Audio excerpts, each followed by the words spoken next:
Cuando era niño, en la escuela, me enseñaron que yo había nacido en el departamento de Alto Paraná, Paraguay.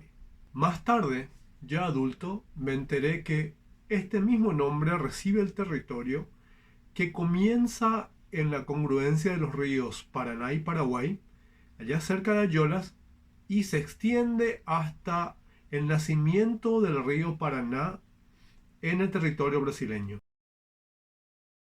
Con la grabación de mi versión orquestal de la guarania Alto Paraná, compuesta por el gran compositor paraguayo Herminio Jiménez, rindo homenaje tanto a la región Alto Paraná como al departamento que lleva ese nombre en Paraguay.